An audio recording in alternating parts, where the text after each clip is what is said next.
Tusk against Magnus as well, so that's going to be, I'd say, a big issue.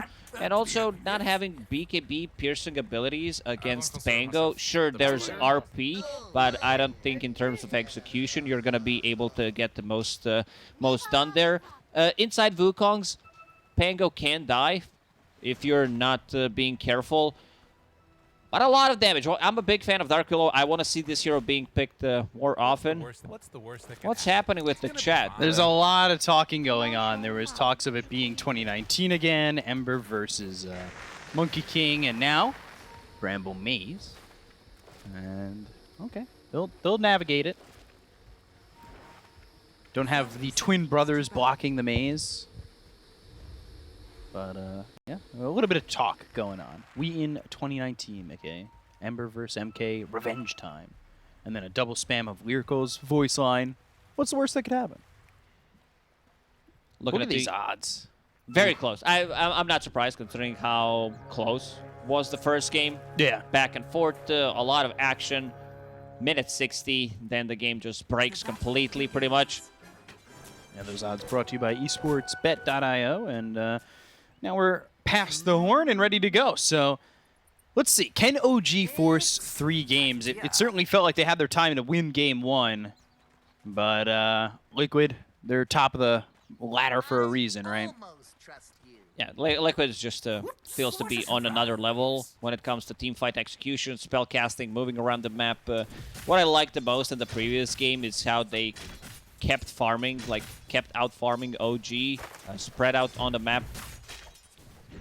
Speaking of this bottom lane, Dark Willow plus Timber, so not the strongest lane, especially since you're playing into counter. You have this Monkey King. Mickey starting with Boundless Strike to be able to secure some range creeps, but looking at the mid lane, Nisha already putting in pressure on BZM, playing very aggressive. Yeah, using that snowball early to just get a couple of right clicks in. Now the shards, and you can see BZM. Well, he won the game 1 matchup by a small margin. At the early stages until he dove the tower, and then Nisha was on top of the network chart throughout the whole game, pretty much. That was where things changed. And now we're looking, you know, top towards Yuragi. And we've seen this Lina so many times.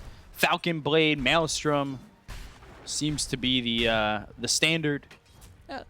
This top lane, Box is like, Magnus, you just griefed me. I can't use my Bushwhack because you cut down all the trees and you're playing against Treant Protector, so it's good and bad at the same time. Yeah, I got to get that that Acorn shot with the Bushwhack. So level 1 right now, just holding on to Acorn shot. Might realize that, yeah, you know, a lot of these trees are going to go away. They're not allowing Misha to kind of run through and feel so confident. Bottle will be coming out for BZM. Using that early shield crash. And now taking some sips. So, which lane matchup do you think is the most volatile? I want to see how aggressive they can play with Lina, Treant Protector. I think there's a lot, like, I don't think you can kill this lane. Both of them are very tanky. You put a point in a Leech Seed, you hit level 3, another point in Leech Seed. Lina just doesn't die. There's not enough burst damage. Maybe if you skewer away from the Leech Seed, that's a possibility, but I don't think Lina here should be dying, especially because Misha decided to put a point in the Living Armor as well, feeding Yuragi Tangos. There seems to be a significant shift as well from like position 4 to position 5 treants, whereas like we'll see Katomi go for Nature's Grasp heavily so he can farm up much quicker, whereas like the 5 we're seeing like Leech Seed and then heavy into the Living Armor as well, like a 1-1-4 at times. You want to scale as for Treant Protector, so if you go for Leech Seed, Living Armor, you don't have a farming tool, and we've seen so many times Katomi, as you mentioned, like getting his Refresher, getting his Shard, Blink Dagger, staying in the middle of the pack when it comes down to net worth. Where are all those kills that Panda was talking about? They also baited me. Yeah, triple the kills at 10 minutes. I don't remember the exact number, but we'll see if it ends up being triple. Bushwhack, some damage on a Boxy. Hoodwink is not like the most seen position 4, but certainly one that can be fun to watch. Struggles dealing damage to Treant Protector. Misha bought the Ring of Protection. Hoodwink doesn't have that much right-click damage, does have that Blightstone to nullify it, but still doesn't deal as much. Seems like Boxy will be stacking in the triangle for Monkey King. He's going to be able to farm that later on with the Empower from Mag. Nisha picking up that enemy rune and then keeping mid, securing the water rune for himself, while Boxy will pick up the top rune. Man, Team Liquid, like the way they move around the map, it's all these small things that they do. So BZM right now doesn't have a bottle for himself, doesn't have it refilled. He would definitely love if one of the members from the team dies, so it can be refilled. It's also kind of giving up first blood, though, so maybe... He's like, Taiga, do your job, refill my bottle. Just die here, thank you. Or BZM himself could die, and then his bottle just gets refilled anyway. Could do it that way. But yeah, quiet early on. That's too big brain of a play for professional players. They can't think of that B-Cup. Only you can do it. Yeah. That's why I don't play mid. So... Man, all right, Boots coming out for BZM. Misha, it's a lot different game for him, I would say. He's still trying to like heal up and keep his team healthy with Treant Protector, but it felt like his job in the last game was to make sure that they survived and used that Heavenly Grace with the Guardian Angel to sustain them through like Black Hole. Yeah. It's different, but the same, right? Does that make sense? Pretty much, and now we see the bottle refill. They even... using living armor on BZM, understanding that he needs some help. Didn't even need to die for that one. He went back. Timbersaw now creep skipping, knows that there isn't really much position 5 Rubik can do about it, so try to find a new lane for himself. Ace. Nisha mid, he's okay. I was going to say, yeah, that allows Taiga to kind of come over, right? Like if DM's safe to just use reactive armor, have it at max stacks, and farm and creep cut, Dark WEU can kind of start to move around and maybe help to get a couple of kills in these lanes, or any kills in any lane. This DM is just rolling with this creep wave. Yeah, I love that. Harassing Timbersaw when he has maxed out reactive armor, one of the most useless things in Dota. It's like, I have to do something. I'm pretending I'm doing my job, hitting him, but actually not doing anything. So you follow him there. He drags the lane for himself in the river. Like I don't think I've seen it here. I've seen like, yeah, they pull it to the big camp, they pull it behind the towers. We've seen tier 1, like mid tower, creep wave pull behind tier 1 and tier 2. And we've even seen the top creep wave get pulled in between the mid tier 2. And that was done by Liquid. These creep waves just sometimes they end up in the most insane spots.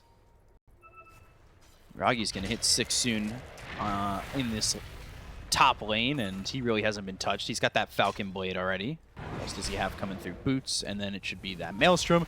Might find Boxy, though, coming over, and, well, they found that there's stacks here.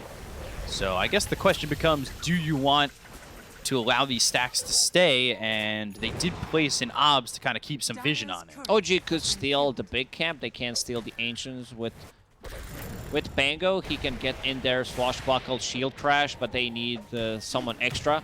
Oh, still trying. DM. Now start to heal, but the snowball, walrus punch. They got it. Nisha getting first blood. They delivered to him on a silver platter. Rolling Thunder, though, now bouncing off. They've also got the Bramble Maze, and he'll hit the roots a couple times, and that means Nisha is going to drop here to Taiga. They also look over Insania. He's behind the tier 1 tower. Nature's Grass slows him down. And Boxy coming in should have a bushwhack. That lands on, I believe, 2. Skewer on a 2. RP on a 3. Zai has the control, but do they have the damage? Taiga's going to drop. BZM's going to TP out. And Misha, he'll do the same. Misha's going to copy. He's like, yeah, I'll do the same. I see that it's working out. They didn't have any stuns available, but good rotation from Zai. That 3-man RP, if they had a bit of an extra damage, could be easy triple kill. If that's a Tusk, so... Nisha getting the first blood. Not the person you want to give first blood to. No. In any situation. Not at all. Now he will have that haste rune to rotate. Yeah, he'll hold on to that. He's also going to a Falcon Blade. That is just an item picked up by a lot of heroes these days. And you can see BZM falling behind this Tusk, but for right now, Yuragi's kind of keeping pace, and I believe he's got the Javelin already flying out, and he'll have Maelstrom soon enough. Well, This Monkey King can keep up with Lina's farm, considering that he will be playing with the Empower from Mag, and they are also making some stacks. At the moment, like, yeah, Lina definitely does farm a lot more, because it's just Lina things compared to Monkey. Hashtag just Lina things. Tweeted us to tell us your hashtag just Lina things. As they're going to come over into the jungle and spot Yuragi. He knows that he needs to stay away from these trees, and he does actually use that Quelling Blade to cut down a tree, but now they've got the shards. The Laguna Blade is through. Yuragi starting to do some damage as a Dragon Slave, but doesn't use it. And You saw Nisha, like, being afraid. Am I really gonna die to Lina here? Boxy in trouble. Shadow Realm Strike and a right click, or actually just the Nature's Grasp from Misha that finishes off Boxy. But they got Yuragi, and, well, that's going to slow down that Maelstrom. Well, Mickey is free farming on the bottom lane. Yeah. That's a good way to speed things up for your Monkey and slow down things for Lina. Nisha still here lurking around the top lane. This is going to be some big punches this time around once he gets to his Deso timing, plus Empower. Tusk will definitely be one of the most farmed heroes in the game as well. Like, the reason I go for Falcon Blade is you get that extra damage. Oh, Courier. Nisha not going to go for it. So that'll come through. Root from the Bramble Maze, and Boxy found again. BZM and DM thanking Taiga for his brambles by getting that kill. A lot of value from Bramble this time around against Skewer, against Tusk, so he can't get the snowball save. Even against Monkey King, where you can use Fear, he's still level 4, bringing the book for himself, but you can fear him out of the Wukong's command. Like, even against Mag, he gets in, uses RP, pretty similar to, like, Wyvern, as she was considered to be one of the better heroes when Mags were going for different item builds, like just Blink Initiation, you split the fight, almost cuts down him. Monkey King. They're looking to grab this tower. I mean, with DM cutting the creeps and BZM right here with a catapult, this tower is probably going to die, and they're going to keep their tier 1 over top, but mid might not feel the same. They use the glyph. Nisha does have Arcane Rune. This is a big one. Like, you see this, it causes a lot of trouble into Bramble. This is what we mentioned. Yeah, now they've got He's in a themselves a tough Bedlam spot. with the Laguna Blade. They get the kill on Anisha. They'll take out this Tusk. They'll look over, and now the Mag Terrorize lands on both. So they bump up Boxy, then they Nice done by swashbuckle on OG. the back. Oh, wow. What a fight. That was really beautiful. I mean, Perfectly placed Bramble. yeah, and the Levels- Terrorize too. Yeah, level 6 Treant Protector, another root mechanic. And this should be a lot of damage done onto tower. BCM full Orb of Corrosion. Lina lost her stacks, but Creep Wave is approaching. So 4 stacks of Fiery Soul, 6 right now. Keep hitting it. Chakram not the best one to get for the Rubik. It's a good one. It's a pure damage against the Timber Saw. There's some really good spells to steal this game. I think you're mostly looking to steal like Bramble and LSA. Like stuff from Pango as well is also decent. So let's take a look at this again, because they caught him after the swashbuckle, and I really thought BZM was in trouble, but the rotations were on point. This Bedlam with the Laguna Blade, and then what I really like here is just like... I'm not sure if Nisha Just thought on that there was no shield crash and he'll be able to connect that stun immediately, punch him, and they burst him down. Right. Misha going down to Zai. I guess that Chakram does come in handy. It was also the Terrorize right at the end there. They caught Magnus trying to skewer out mid-animation, and so he doesn't get to leave. They catch him, Terrorize lands, he's feared, he's gone. Like, big circles, I feel like, for OG that could really be problematic with, like, Bramble, Terrorize, LSA. Technically, Chakrams are both circles. A lot of team fight on both sides. You have Wukongs plus RP, stolen things from Rubik, and then Pango, Dark Willow, and Treant Protector on OG. Bramble maxed out, which I really like. I don't know if he wants to put more points in Shadow Realm. I love the Curse Crown as well for just the connection, for setting things up for LSA if you survive long enough. I've seen Taiga like carrying the games on his Dark Willow. He's one of the players that, you know, I remember a game where he was, I think it was the Alliance time. with the Aghanim Scepter, where he pretty much solo carried the game. It was one of the craziest games, definitely. It was also a time where them as a squad couldn't really finish off the game, so every single game was kind of chaotic and fun to watch. Small on Misha, and Terrorize lands on Tanisha, but RP on it too. It gets Misha, but now nothing else. That's the second RP that really doesn't have the follow-up. Yeah, I was just pretending. Like, if I use a skewer there, maybe Pango uses Taiga? Diffusal on me. Into the Shadow Realm. Now See, navigates well through the maze and might still... I was going to say, might still get Taiga. He doesn't have that sharpshooter, so not able to throw it out or try to go for that snipe. That was... Lena's got the Maelstrom. Going into the Boots of Travel, we've talked about that a couple times. Now they find DM, Walrus Punch, Bushwhack, and, well, Insania in with a Timber Chain of his own. Level 4. interesting build on Nisha, going for Hand of Midas. I don't think he's having that bad of a game to get Hand of Midas. Also, I don't think I've seen Tusks pick up Hand of Midas.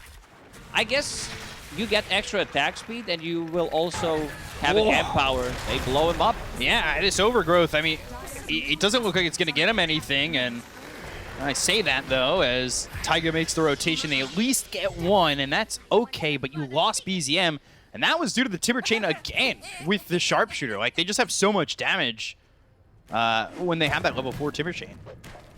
They have multiple ways of killing this Timber Saw. Like, it doesn't strike me of that good of a game for Timber, where you have tag team, only 1 point in it, but as time goes by, you'll definitely have more points, and you bring extra heroes. One punch, as I said, like the Stolen Chakram from Rubik, the pure damage. He's never gonna feel too comfortable getting too close to a fight. It's not that Timbersaw where he dominates the lane, feels unkillable. And you also have break mechanic from the Sharpshooter, so if they initiate with that, if he doesn't have the stacks, he will die. Like, that extra armor will not kick in. Yeah, so DM kind of needs to be a little bit careful. Right now he's going into the Kaya Sanj.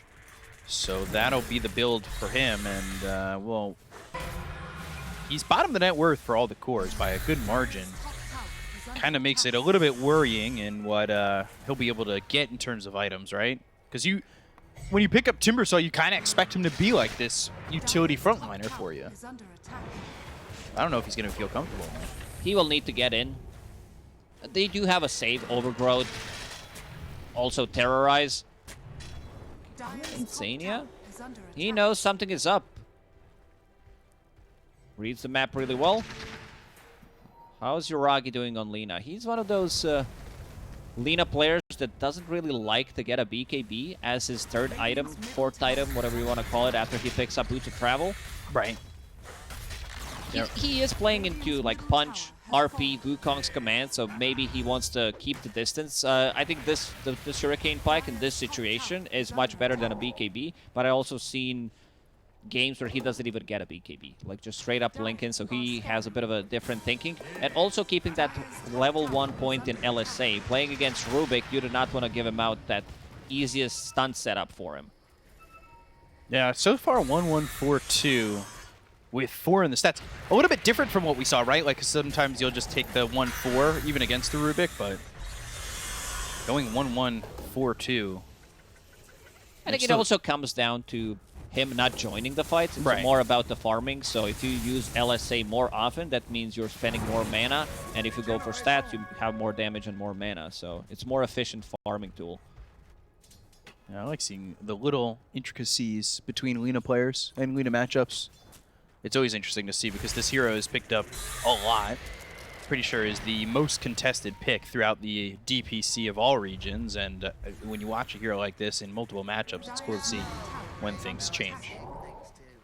So, smoke from Liquid for heroes as they're leaving Boxy down bottom to be a distraction for Yuragi and Misha. They're going to cut across. They might find themselves Taiga, and they should. It'll be just the Dark Willow, but goes into the Shadow Realm, and, well, standing in the Chakram, eventually skewered and killed. And Sanya getting credit for that kill. Very farmed Rubik, 4,300 net worth already, and has enough for the Blink Dagger.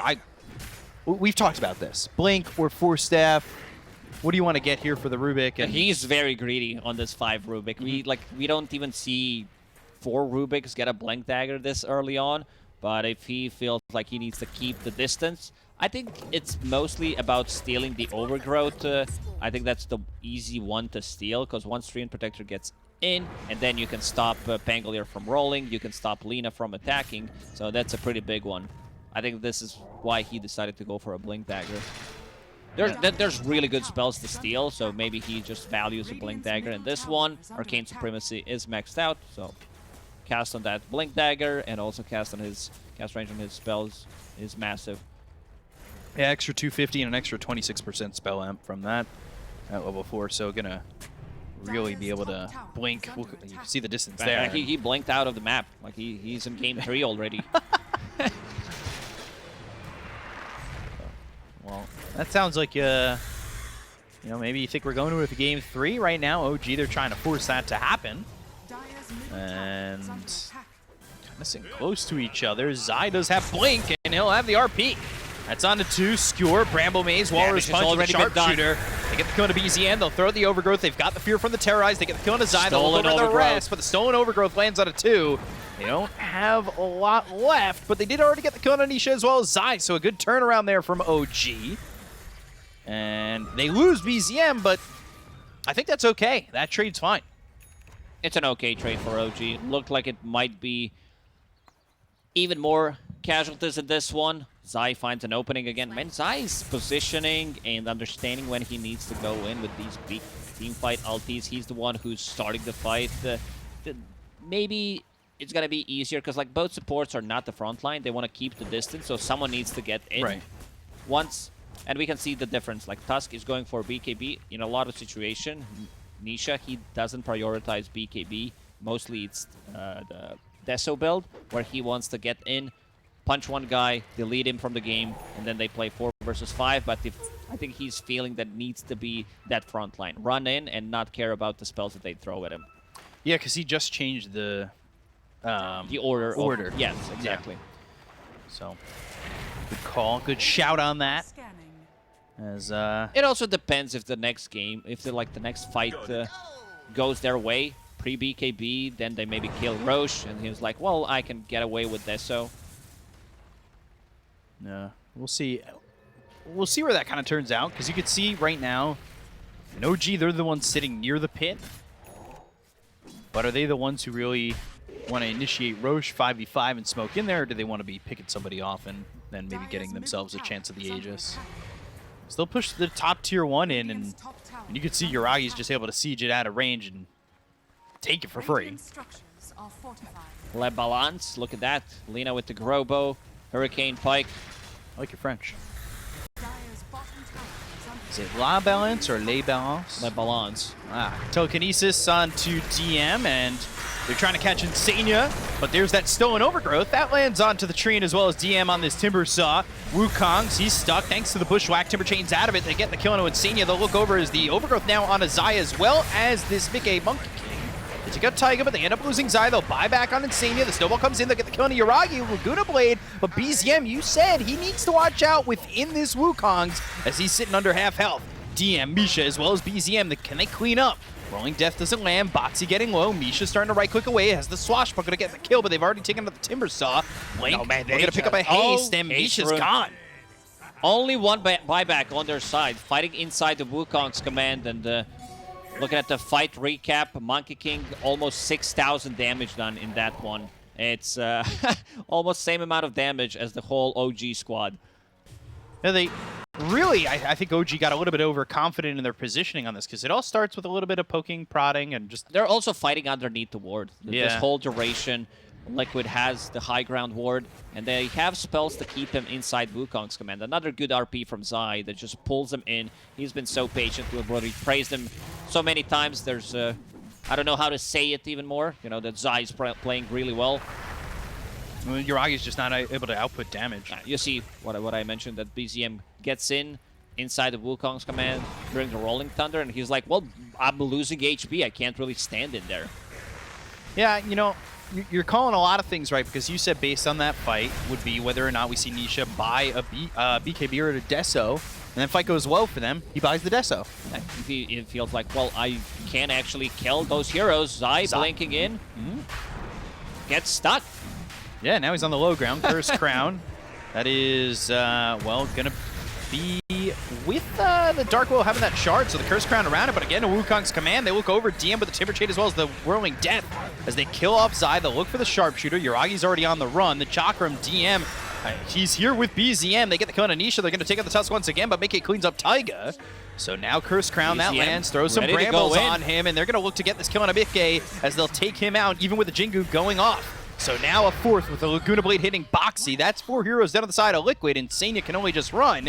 And, well, Roche should be their prize. And that all starts with Zai a little bit short on the skewer to get into the high ground. He wanted to scout things out, see how low Roshan is, and Timbersaw, the most damaged on this fight. Like, DM is getting tankier. He did pick up a casual plate mail that he turned into Lotus Orb.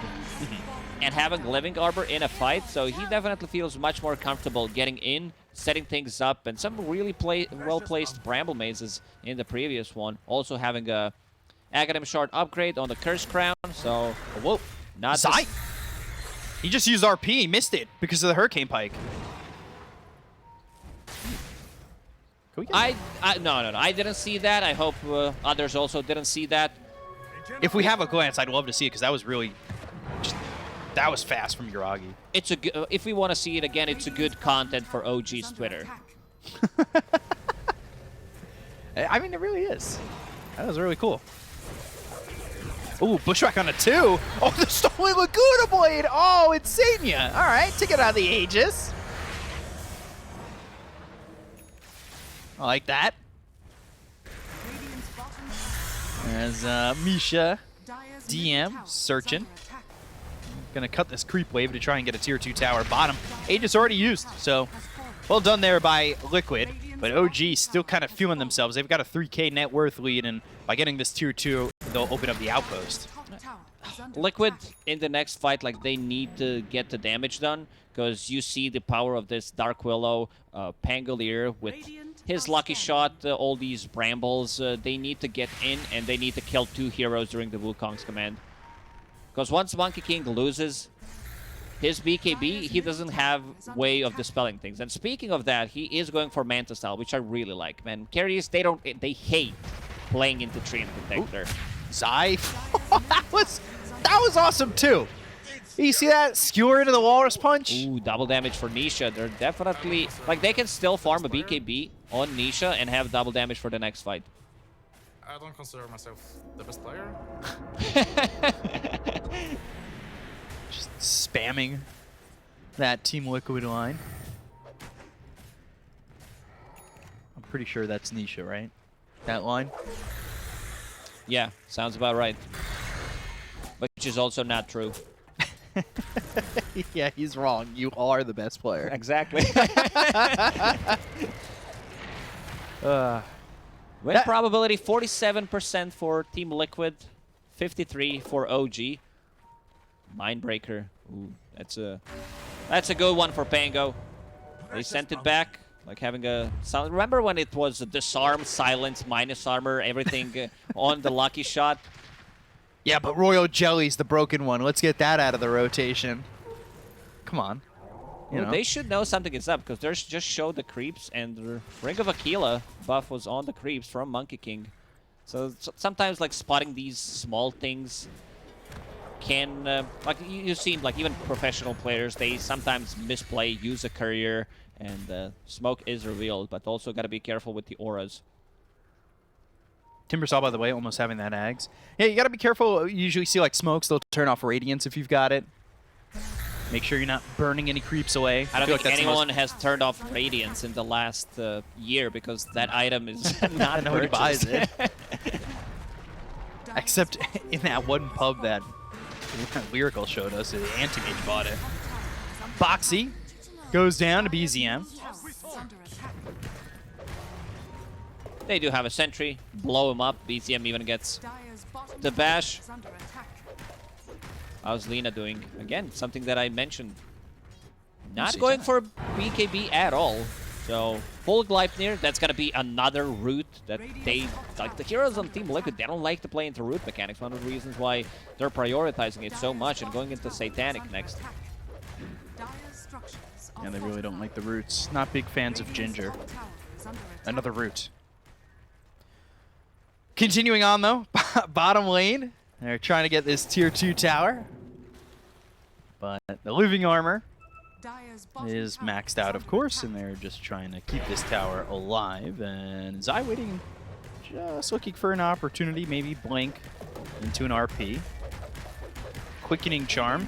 Who's going to hold on to that? Let's see if anybody takes that. Because right now, Taiga, he's got himself the Philosopher's Stone, the Fillet, trying to get into the Blink Dagger, and so is Misha.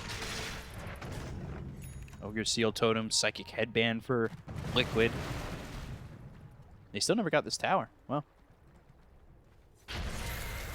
even with that little amount of health, they just kind of let it go.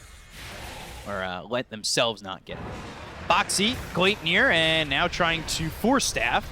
I'll say it doesn't land, goes to the Sharpshooter so that jump back gets more distance. So many annoying heroes in this game that can play from the trees. Hoodwink, Treant Protector, very difficult to catch. Monkey King. Yeah, Monkey trying to farm his Scotty. That's going to be good way dealing with all the healing from Treant, from Timbersaw, and also, most importantly, slow down Lina, reduce the healing from Satanic. That's going to come online in the next minute. So they do get that bottom tier 2, finally. The game slowed down. We haven't seen a big fight. Okay. Finding the farm. Level 19 on his Monkey King. Has that Paladin sword, but you can see, like, even with the Empower, Lina still farms way too much. This hero has built-in everything that you need. Yeah, seriously. And about to have a Satanic, so just 400 gold away from that. And we spoke about his skill build. Yuragi, he does not want to give LSA to Rubik. It's one of the best spells you can steal. So keeping that level 1, maxing Dragon Slave instead. Pretty smart thinking. Wasn't there a Lina, as we see Boxy go down a DM, wasn't there a Lina that just skipped upping Dragon Slave and LSA altogether? We saw just 1-1 throughout the game. Then you have a lot of pluses there, so you want to, like, that Clutter. You want to click that. So Yeah. maybe have that. Because in the late game, like, why would you not max out Dragon Slave if it's already available? If you have all your talents, Shadow you Realm, have mana Zai, pool for it. rooted, and they're back trying to from stay Hoodwink. away. LSA doesn't land. They get the kill on the Taiga. Double Chakram, the damage on a Zai. Bushwhack. Hunter's Boomerang, as well as the Sharpshooter, but that's going to be eaten by BZM. Timber Chain, Whirling Death, and another Chakram to get the kill on a Boxy, who bought back. Isha, hit by that Gleipnir on the high ground, Yuragi. Oh, DM. Look at the Snowball. They're looking for the Wukongs. That's going to come through. Balance Strike lands on Yuragi, but now Mickey already low. Yuragi standing his ground. The Manta is not going to be enough because they've got the Overgrowth. They get the kill on Mickey. They'll look over now for Nietzsche, also taking out Insania. Oh, gee. Nope. One buyback available, and they might just go to the high ground and more. This time around, DM causing some massive damage with that double Chakram. And that, like we've seen Lina lineup, they win one team fight near your base, and the game just pretty much ends. They popped the glyph already, 49 seconds without a Monkey King. This is not enough. There is a tier 2 tower on a mid lane. Roshan might respawn immediately, but this is definitely going to be a set of barracks, and might even look for more. This tier 2 tower gets some damage done on the tier 3. Those Bramble Mazes placed by Taiga have been on point. So he initiates with that. They have BKB piercing abilities as well, especially with the Overgrowth. So, and this Timber, he's recovered so much. He didn't find openings early on, but holding on to Elven Tunic, so you have a bit of a missed chance. Now, Lotus Orb finished, Eon Disc assembled, so that means that they can't kill him. He gets out of the way from the trouble. Roshan respawned already. Yeah, it was a quick 10-second spawn. Immediate. That was very fast. I will say, Taiga, it feels like similar to what Misha did with the Omni Knight in the last game, where he's just waiting for, like, whatever to Heavenly Grace and use that Guardian Angel in game 1. Taiga's here to Bramble Maze when Zai blinks in. It feels like he's done that a lot, where Zai blinks, Bramble Maze, Skewer, you're rooted, we're going to kill you right after. So this is Aegis plus Shard. Let's see who gets the Shard. I don't know if Lina wants to take it for herself, because Trin bought one. There's... DM doesn't have one. Okay, they're going to give it to him. So he'll have that flamethrower, and he's been, like you said, recovered and able to stand his ground to the front line. Having that flamethrower now is going to output even more damage. Like, DM is just all of a sudden becoming this massive issue. This is very, very difficult fight for Team Liquid. If they lose this fight, game just ends. Yeah, you just take these buildings too quickly on the side of OG. Buyback situation is going to really determine whether or not they can finish the game, and you can see we switch it over. It is just this Rubik for the side of Liquid. And they're going to find themselves boxy, so... Man, Pango's massive as well. Level 20, extra swashbuckle damage, has that Aghanim Scepter, plus the 15 talent.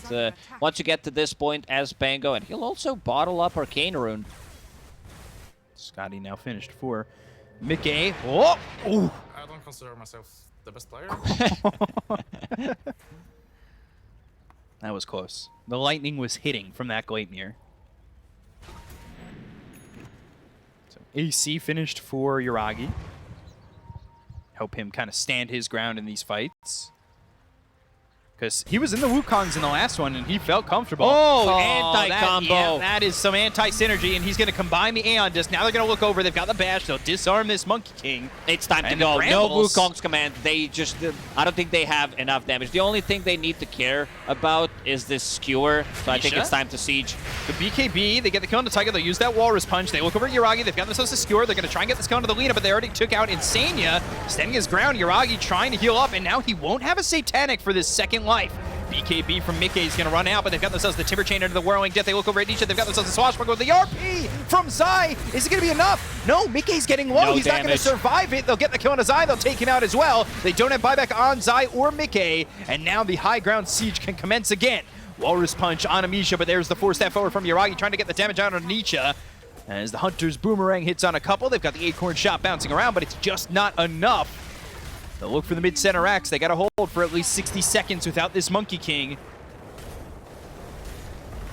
Gonna lose this mid-center Axe. Are trying to hold on. Blink. Walrus Punch, but the root from the Gleipnir, Nisha just dies. He's got no buyback either. Insania on the run, but they've got a Laguna Blade. They'll get the kill there too. 4 heroes gone, and well, this should be OG winning, and it will be. We're going to a game 3 between OG and Team Liquid. Yeah, Lina's lineup very anticlimactic, where they win a fight and suddenly you feel like, just take the base. Okay, this game looks pretty over. Those Bramble Mazes, like once DM also showed in